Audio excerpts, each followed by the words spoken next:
מאוד.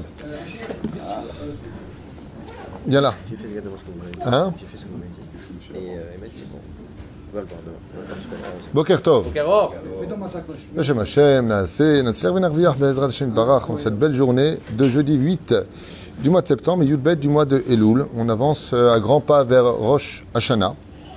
Bezrat Hashem, je vous rappelle, on fera un cours sur les minagim de Erev Rosh Hashanah, de ce qu'il faut faire avant de rentrer dans Rosh Hashanah. Mais aujourd'hui, on parlera du Ben Ishraï, on fera un commentaire sur la paracha du Ben Ishraï, puisque c'est Saïloula ce soir. Donc n'oubliez pas ce soir Rabbi Yosef Chaim d'allumer une bougie, de faire un repas en son honneur. Bezrat Hashem Barach. Celui qui peut faire une Iloula, Tavo Alav Birkat Hashem. Shiur acheté ce matin par Shai Laskar pour l'élévation de l'âme de Dechlia ou Delia, Sarah Bat Dorin Saïda, pour une bonne réussite spirituelle et matérielle pour son mari David.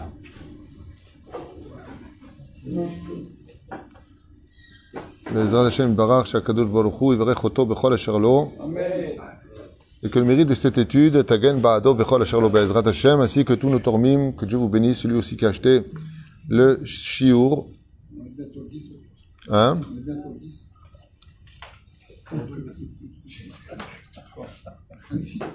Qu'est-ce qu'il dit? Vous pouvez m'expliquer ce qu'il dit? Est-ce qu'il y a un traducteur de ce qu'il dit, lui? On est bientôt le 10 pour... Ah oui! Ah, maintenant je comprends. On est bientôt le 10, tu parles pour la paye d'Avrechim et tout ce qu'on a ici. Be'ezrat Hashem, Nachon. On est le 8, donc le 10. Celui qui peut, Tavo, Alav Birkat Hashem, Be'ezrat Hashem, Barach.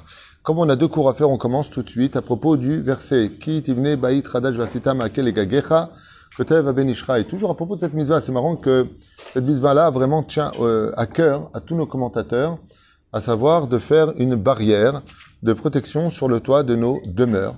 Et donc, on va lire ensemble. J'ai pas lu ce qu'il dit, hein, donc on va le voir ensemble. Si tu mets tes deux pieds droits devant le Sefer Torah, c'est sympathique. Merci. Kotev Rabbeinu Ben Ishraï, Rabbi Yosef Chaim Av Beddin Lema'ala. Heureux celui qui sera attaché à son enseignement. Je vous dis franchement, pour moi, le Ben Ishraï, c'est l'épice de l'étude de la Torah. Pour moi, celui qui étudie la Torah sans le Ben Ishraï, il a étudié la Torah, c'est sûr, mais il n'aura pas goûté à la saveur profonde de la Torah. Mamash, Dvarim Niflaim, que ce soit dans la Gemara avec Ben Yoyada, que ce soit la Lachot Ilchot Ben Ishraï, Niflaim, son livre de Moussar, Niflaim Ma'asecha, où il raconte plein d'histoires. Il a écrit sur la Brit Mila, c'est Blissov. Il a écrit énormément de Sfarim. Et à chaque fois, c'est un régal. Il n'y a pas une fois où on n'étudierait pas du Ben Ishraï en disant, bon, je connaissais, c'est naze, c'est standard. Il n'y a pas de standard avec le Ben Ishraï. Tout ce qu'il écrit, c'est des chidushim atsumim. Zachinu. Bemet zachinu liot yehudim, zachinu liot banim shel Ben Ishraï. Il dit comme ça, Asbir al pasuk kach. Kol yamav nimtza adam betochniot u machshavot al atid. Tout homme dans ce monde est rempli de projets et rempli de comptes personnels, à savoir qu'est-ce qu'il va faire demain et après-demain et après-demain. D'accord? Et comme on l'a dit tout à l'heure à propos de ce tzaddik qui nous a quittés de façon subite, David Tibi, d'un infarctus, subitement, alors que tout allait bien dans sa voiture. Alors le bet olamo bevat achat, Hashem yishmor virachem, al kol am Yisrael, ונשמתו בגן עדן עליון. פסוק זה באה התורה הקדושה ומדריכה אותנו בדרך רמז. Il dit toute la journée, l'homme il est rempli de projets, je vais faire et je vais aller, je vais ceci et je vais cela. On devait aller à droite, on est parti à gauche. On devait monter, on est descendu. On devait aller dans le couloir, on est passé par le pont. Toute la journée c'est comme ça. On a plein de projets et tout semble tellement logique. Il dit, il y a tes projets, il y a ceux de Dieu. D'accord? Rabot, mahashavot, belev ish, va'atzat Hashem itakum. Donc en tout cas, voilà ce qu'il dit. L'homme est rempli de projets, il est rempli de toutes sortes de calculs selon ses comptes à lui. Il dit, Bapazugze, Ba'atora, Akdosha, Madricha, Otanu, Bederer Remez.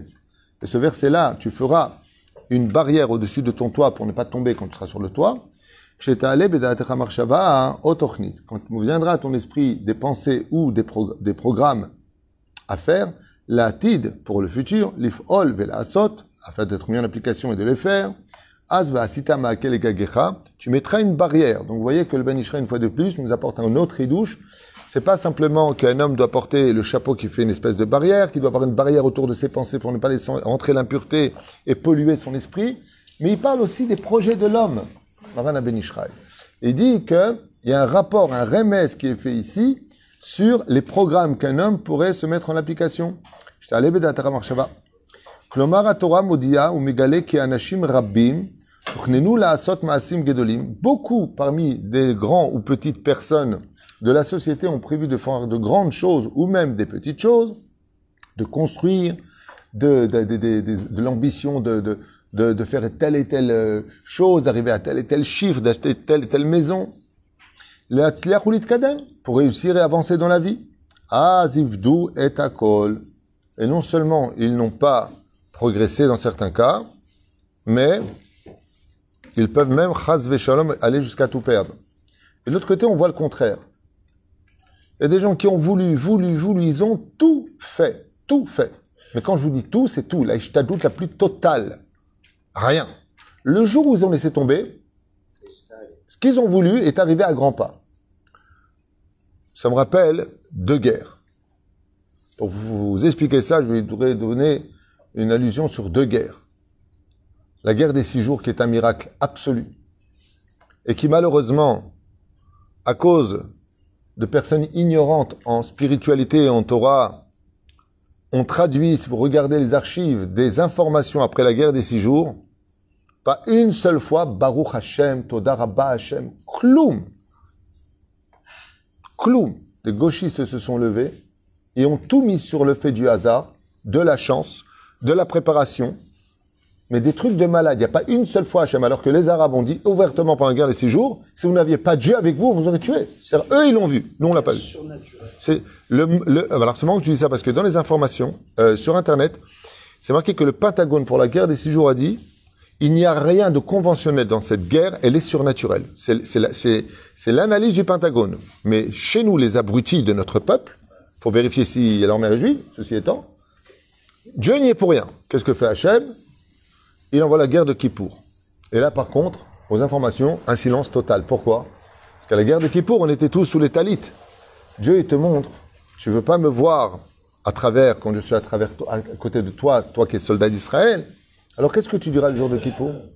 On était tous sous les talites et on est sorti en guerre, on a été attaqué par 3 pays de façon extrêmement violente. C'était la vengeance. Kippour était la guerre, vengeance des 6 jours. Et on a quand même gagné cette guerre. Là, ils n'ont pas pu dire que c'est nous. Hein? Oui, bon, je parle de ça. C'est pas un cours sur la guerre de Kippour. C'est juste pour réveiller un petit peu que des fois, à Kadosh Baruch Hu, il te laisse faire. Vas-y, bats-toi. Jusqu'à ce que t'es fatigué, maintenant regarde le miracle. Qui? Ils ont tout, Vadaï, mais depuis le Kamamdina, on a toujours fait taire les rabbanim. Les rabbanim ont toujours été là, les gens qui dérangeaient la conscience de l'humain. Le mec qui veut pas de Dieu, face au rabbin, il est gêné. C'est terrible. C'est terrible. C'est vrai que c'est parti un peu à l'extrême. Qu'est-ce qui se passe, Meir? C'était 2 mois après votre naissance. 2 mois après la naissance, tu parles de la guerre des 6 jours peut-être. Quelle heure? Chazak, et qu'est-ce que ça apporte que je sois né 2 mois avant? Ma chère. Ah, ma chère.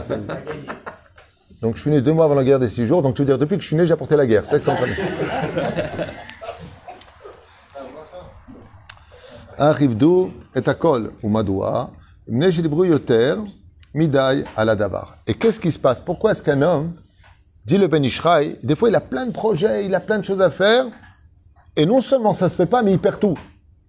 Omer à Ben Ishraï. Tout ça parce que tu parles trop. Tu avances trop de choses. Tu promets trop de choses. Tu vois trop les choses. Tais-toi. La réussite est dans le silence. Plus tu es pudique avec la réussite, et plus Dieu t'augmente ta réussite. Plus tu te la ramènes, et moi. D'ailleurs, c'est une chose, comme je le dis souvent, Ken, c'est comme une boîte de tzedaka, un mec. Tu as 3 pièces dedans, il fait beaucoup de bruit. Elle est pleine, elle fait pas de bruit. Les vrais riches sont ceux qui ne disent rien. D'ailleurs, Bernard, je suis sûr que tu es riche, tu dis jamais rien. Amen. Ah, il fait. Et la reine, plus, il dit le Ben Ishraï, Velama kolze, mipne shidibru yoter midai ala davar. Ils ont trop parlé de ça, ils ont trop fait de trucs, et t'inquiète pas. Et le mot t'inquiète pas, je vous l'ai toujours dit. Dès qu'on dit ne t'inquiète pas, c'est le signal qu'il faut s'inquiéter. Et l'oracle d'Hébreu, il faut être positif dans la vie. Mais dis-moi, tu deviens beau gosse, toi. Je fait. Tu redeviens humain. Velo rak dibrou, et là, gam chashvu yoter miday ala davar. Autre chose, écoutez ce que dit le Ben Ishraï. Rabbi Avraham, qu'est-ce qu'il dit le Ben Ishraï? Il y a des gens, ils ont plein de projets, et ils ont tout préparé pour que ça marche. Il n'y a rien qui marche. Et non seulement il n'y a rien qui a marché, mais ils ont tout perdu. Il dit pourquoi? Ils ont trop parlé, trop émoi, t'inquiète pas, et tout va bien, je contrôle, j'ai le contrôle, à quoi on le fait? Donc il dit première chose, sois très tsanoua et ne parle pas trop. C'est le gens à qui il faut savoir parler. Bémet, pas avec tout le monde, celui qui t'aime vraiment, celui qui veut ton bien, c'est Rabbi Moshe, il disait toujours ça. Alors ton rave qui t'aime vraiment, ou un ami qui t'aime vraiment, qui veut ta réussite, qui va te rajouter de la joie et d'abracha, lui ça va. Le reste, c'est pas avec qui tu parles. Ouais, moi je fais le même travail, j'ai fait tant, moi je vais acheter tant, j'ai prévu tant, je suis en train de te mettre la inara, tu es en train de te couler, tais-toi. Al tedaber yoter midai. Deuxième chose, dit le Ben Ishraï, ça vous intéresse, hein? Dès qu'on parle d'affaires, d'oseille, je vois que tout le monde est comme ça. Alors, qu'est-ce qu'il a dit? Hein? Et l'orak dibrou, et la gamken hajvu yoter midai ala davar. Ils n'ont été préoccupés que par cela. L'étude de la Torah, de rendre sa famille heureuse, c'est le principal. Le reste, ce sont les moyens pour y arriver. Eux, ils ont mis comme but leur travail et la famille comme un moyen. Comme une décoration. Alors que pas du tout, c'est bidouka à faire. Varenemar, c'est ag la chokhma shtika. Comme l'a dit Rabbi Akiva, la barrière de la sagesse, c'est moins tu parles, mieux tu te portes. Bidiber ze eno, bidibur ze, vedavar slicha ze, eno rak beyachas le dibur, et la gamken beyachas le marshava. Alors, le chidouche qu'il y a ici, il dit, vous vous rappelez qu'au début, on parlait de la mitzvah de mettre un maquet au-dessus du toit. Le toit du corps humain, c'est la tête. Il dit, les gens, ils croient que dans la vie, il faut pas trop parler seulement. Tout le monde le sait, ça. Parle pas trop, d'accord? Agis beaucoup et parle pas trop. Le Ben Ishraï, il rapporte, il dit, oui, d'accord, mais pas que la parole, la pensée aussi. Pourquoi, quand on regarde dans ta pensée, tu es tout le temps dans tes affaires? Il y a des gens, ils partent le matin au travail. Toute la journée, ils sont dans le travail. Ils rentrent du travail, ils sont dans le travail dans la tête. Et à 2 heures du matin, ils sont encore dans le travail. Il dit, Gamze Asu. Ça aussi, c'est pas bien. Pourquoi? Il me dit le Rambam, celui qui travaille plus de 8 heures par jour, c'est un hamor. Lama. Il a prévu 8 heures pour donner le parnassa. Le reste, que tu vas faire en plus d'argent. Ouais. Tu vas te perdre dans la voiture, dans le frigidaire, dans le... Haram. Occupe-toi du principal. Tu es venu dans ce monde, ayom pour maharba kever, pour torom zot mazim tovim. Le marimata, choshev yoter midai, ala davar mesuyam, quand une personne pense trop à une chose, bekach atam ekalkel voresato. Il dit le Ben Ishraï, un chidouche, plus tu vas penser à quelque chose, par une femme qui veut se marier, un garçon qui veut se marier, il pense toute la journée à ça, il faut que je me marie, j'en ai marre, je suis angoissé, ça me prend la tête. Il dit, t'es en train d'éloigner ton khatan, laisse faire Hachem. Hachem, j'aimerais me marier, maintenant passe à autre chose, construis-toi, fais un petit régime sympathique, sois ninef, fais ton travail, fais ce que tu as à faire, avance dans la vie, avance, tu perds du temps. Il dit, Veze machekatou vasou seyag, tu mettras un maaké sur ton toit, mets une barrière dans la vie, Dans la vie, tu as un problème, pleure et avance. Tu vas rester toute ta vie, tu as quoi sur ça? Ne reste pas bloqué sur ça, il dit Ben Ishraï. Car t'as mis quelqu'un le resoto. L'olam lo tagia l'eshlav abitsua. Car si c'est comme ça, des fois, celui qui va bloquer, vous savez, les gens qui disent ça bloque. Le Ben Ishraï dit tu bloques, avance. Comme c'est marqué d'ailleurs dans la Torah, mais d'Oraïta. Si tu venais voir Dieu parce que ça bloque dans ta vie, qu'est-ce qui t'a répondu Dieu la semaine dernière dans la Torah? Tamim, arrête de penser, avance. Ce qu'on te demande, c'est avance. Ouais, mais j'avance, ça bloque. Avance. Quand ça a bloqué avec les enfants d'Israël, ils étaient en face de la mer Rouge. Les Égyptiens étaient derrière. À droite, à gauche, le désert. Ils sont mis à pleurer, à hurler. Ils ont dit, qu'est-ce qu'on va devenir? Qu'est-ce qu'on va faire? Qu'est-ce qu'il leur a dit Hachem? Avance. Avance. Et la mer va s'ouvrir. Le problème, c'est que toi, tu bloques. Toi, t'arrêtes pas de te plaindre. Toi, tu bloques avec ta façon de faire. Bloque. Avance. Mais d'accord, mais j'avance où? Avance au lendemain. Voilà ce que ça veut dire. Passe encore cette journée. Tu as le droit d'être mal pendant 1 heure, mais pas plus. Tu as le droit de pleurer pendant 10 minutes, mais pas plus. Pas tu passes ta vie à te j'ai pas de chance, j'ai jamais eu de chance dans ma vie, et j'ai pas connu, et j'ai pas de... Avance. Yatit Shabeav. Rasra. Car me vient Ben Ishraï. Olam, ata ores. Il te dit, tu pourris ton mazal avec cette façon d'être. Donc, on voit que c'est pas que simplement dans la parole, mais il dit dans la pensée. C'est pareil que la parole. Le Ben Ishraï est très très makpid sur la pensée d'un homme. Il dit que la pensée, elle est comme un écran devant Dieu. Tout ce que pensent les hommes sur le globe de la terre, les animaux, tout ce qui existe dans la création, qui pense, Dieu le voit en face de lui comme un massacre au même moment. C'est extraordinaire d'être Dieu. Dieu, il voit tout au même moment, que ce soit 1 milliard, trilliard, ou peu importe. Il lit tes pensées. C'est pour ça que si les pensées sont pures, les paroles sont pures et les actions sont pures. Sauf ma'aseh, ma'ashavet chila. C'est pour ça qu'il dit, faut mettre bravo pour la suite du verset. Et c'est pour ça que la Torah nous dit dans le Sefer Devarim au chapitre 29, ce qui est caché devant l'Éternel notre Dieu. Laisse les choses devant Hachem, laisse le faire. Toi, tu fais juste ta ishtadlut et arrête de te prendre la tête. Arrête de te prendre la tête. Fais ta ishtadlut, sois agréable dans la vie, sois souriant, arrête d'être stressé, toujours mal, toujours en train de... Taniach et zele Hachem, itbarach. Umufla mimcha al tidrosh. Et n'attends pas à chaque fois le miracle et je me prends la tête et si je fais comme ça. Dayenu al techapes yoter miday debarim arechokim mimcha. Ne va pas chercher des choses qui sont en réalité trop loin de toi. Toi, tu viens faire ce que tu as à faire. C'est tout. Tu l'as fait, tu as fait ce qu'il fallait à faire, lâche. Celui qui écrit la même chose, exactement comme ça, c'est qui? Rabbi Nachman, Meforash. Rabbi Nachman, Meforash, dans l'écoute Moharan. Il dit, Ashlech al Hashem, il te dit. Tu as fait ce que tu avais à faire, tu as ouvert ta boutique, tu as pris les bons éléments, tu as des bons prix, le reste c'est Dieu. Bien entendu, tu vas vendre des congélateurs au pôle Nord, bon, ça va être un peu difficile. Tu as fait une étude de marché, ça peut marcher, le potentiel est bon.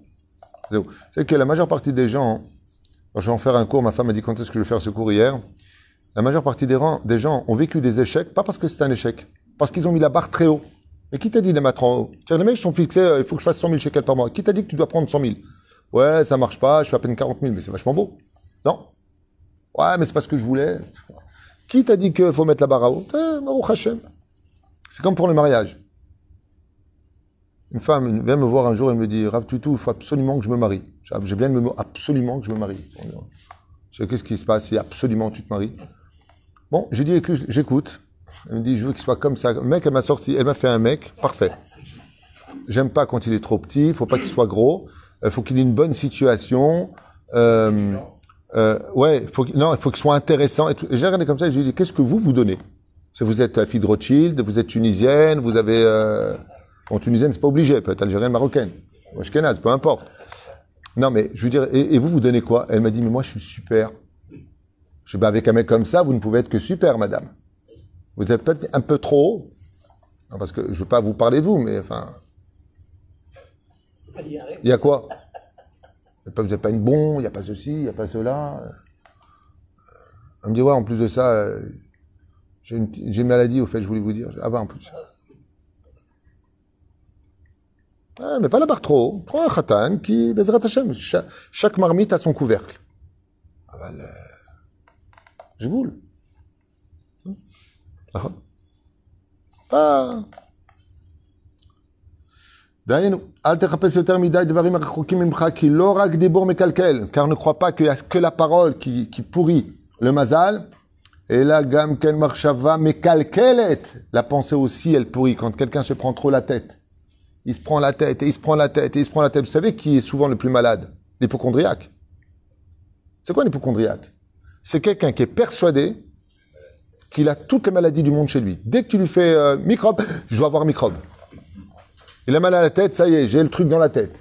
Il a mal au poumon parce qu'il croit que maintenant il a mal au poumon. Il y a un jour un mec qui m'a dit j'ai mal au cœur. Je lui ai dit tu as mal au cœur, ou cœur t'as mal au cœur, t'as de la peine. Non, j'ai mal au cœur. Je ne peux pas avoir mal au cœur. Si t'as mal au cœur, c'est dangereux. Hein? On a mal au bras, par exemple. Mais un hypochondriaque, c'est quelqu'un qui se prend la tête. C'est quoi un mec qui est paranoïa? Un mec qui vit dans la paranoïa. Tout le monde lui en veut. Il est poursuivi. C'est quelqu'un dont la... Non, paranoïa, c'est pas spécialement un angoissé. Il a l'angoisse en lui, mais c'est pas un angoissé. Un angoissé, c'est pas forcément un paranoïa. Mais ce que je veux dire par là, c'est que la majeure partie des gens se font des problèmes dans la tête. Ils vont loin. J'ai reçu un couple récemment qui se prenait beaucoup la tête avec une situation familiale. Ils sont venus une petite heure au bureau, ils sont repartis très bien. Ils partent en vacances, ils vont s'occuper d'eux. Libère, enlève la pression. Qui m'aime? Mais c'est tout. Hein, tu poursuis quelqu'un. Vous savez, quand vous poursuivez, par exemple, l'amour de vos enfants, l'amour de votre mari, de votre femme, vous êtes tout le temps derrière. Tu m'as pas dit je t'aime, tu m'as pas dit bonjour. Ben, la personne vous vit comme un acquis. Et quand d'un coup, il voit que vous vivez... C'est terrible ce que je vous dis. Hein. Mais je vais vous dire en un mot, qui vaut toutes les paroles du monde. Vous savez, pour moi, après toutes ces années d'études, j'ai pas beaucoup d'années d'études, hein, je sais pas, toutes ces années, le mec qui parle, on dirait que c'est un savant. Je suis rien du tout. Mais du peu d'études plutôt que j'ai fait dans ma vie, j'ai conclu que la plus grande richesse de ce monde, c'était un mot. Un mot. L'indépendance. Il n'y a pas plus riche au monde que l'indépendance. Il n'y a pas plus que ça. Quand tu es indépendant au niveau affectif, tu es indépendant au niveau financier, tu es indépendant au niveau de ta vie, c'est-à-dire que tu serais même capable de te suffire de toi-même. Je ne parle pas du narcissique, hein, le malade. Non. Je parle de quelqu'un de normal. C'est-à-dire que toute personne qui vit en plus, c'est un plus. Tu vois ce que je veux dire? C'est d'avoir nifla. Pour moi, c'est la plus grande richesse du monde. D'être celui qui donne, pas celui qui prend. Celui qui n'est pas tout le temps à la poursuite du diamant vert.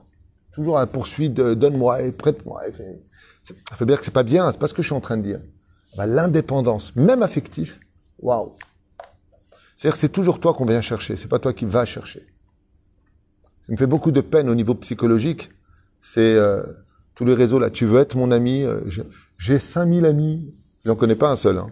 Le mec, il est heureux. Ça y est, il a eu son petit nounours, c'est sa petite tétine, sa couche, il a fait l'euro, il va sur le côté gauche. Là, il dort. Oh, j'ai 5000 amis. 5000 amis. Il y a raison que tu en aies un seul, c'est un miracle. אנשים משוגעים. כי לא רק דיבור מקלקל, אלא גם מחשבה מקלקלת וכמה שהם מעמיק יותר, תתקלקל יותר. Et plus une personne, nous dit le Ben Ishraï, quel cours de psychologie ce matin, plus une personne se prendra la tête dans ses projets, au point de s'endormir avec, il se lève le matin, il pense, et plus il éloigne le mazal de lui automatiquement. Quand tu rentres à la maison, tu penses à ta femme, tu joues avec tes enfants, tu oublies le travail. On n'est pas dans le travail, on n'est pas là-bas. Je ne vois pas du coup de téléphone qui sonne, le mec il est dans le tivour, il a un client qui va appeler à 21h, il va répondre brièvement, laisse-moi 2 minutes avec lui, je lui dirai qu'il me rappelle demain à telle heure. Mais la nuit, il est là, il est comme ça, Modani, ou il dit Modani le lendemain, il dit il faut que j'appelle tel client le matin, ou il ne faut pas que j'appelle sur. Oh, babouche, t'azov. ולכן ממליצה התורה הקדושה אומרת כאשר תהיה לך מחשבה או תוכנית חדשה אז ועשית גג. Et donc, dans tous tes nouveaux projets, quand tu les auras devant toi, vasita ma'ake legagecha, et tu feras une barrière, la legagecha sur ta tête, en réalité, le haut de ton corps, le toit qui représente ta tête. Ma'ake ta'atzor et ta marshava.